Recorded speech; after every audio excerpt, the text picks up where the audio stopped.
باری دیگر دمیدن یک صبح پر از صفای تازه را به هر یک شما مبارک گفته تمنای آن را داریم که برکت این صبح نکو به خاندانتان ارزانی باشد. ادامه دارد برنامه بامدادی صبح دوشنبه از تلویزیون دوشنبه. در بخش مهمانی صبح دوشنبه حضور دارند دلیر ظریفی آوازخوانی جوان از دسته جوانان. شما را به برنامه بامدادی صبح دوشنبه خوش آمدید میگیم.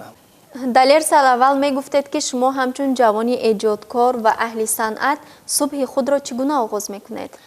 راستی اولان بار سلام خود را به کل تماشابینان صبح دوشنبه میرسانم.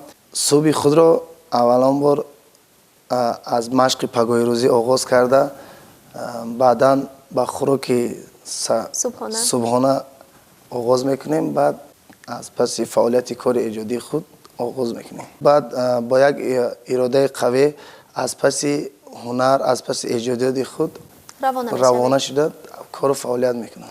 خب چی باعث شد که شما میل کردید به صنعت آوازخوانی؟ شاید نفری رو پیگیری کردید؟ راستی که من خود در عائله هنرمند که تولد یافتم، بابا کلانی من که خود هنرمند بودن، بعدان پدر من هنرمند بود و من که در عائله هنرمند همیشه که صوت و سرود رو گوش میکردم، صوت سرود آهنگایی که پدری من بابای من زمزمه میکنن، من دوباره شوق گرفته از پسی ایجاد شدم و ذوق کردم و تا حاضر هنر خود رو سعی داده پیشکش کردم.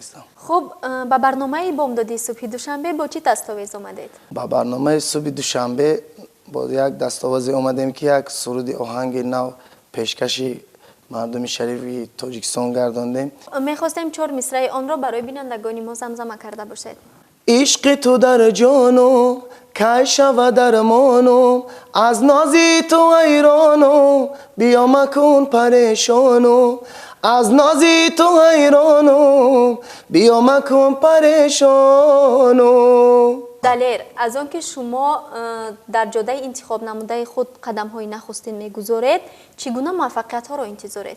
نقشه دارم که یک کنسرت خود را برپا کرده بهر مخلصان خود پیشکش کردم. ما باشیم تهیه‌گران برنامه در این جاده به شما موفقیت های نو به نو تمنا داریم.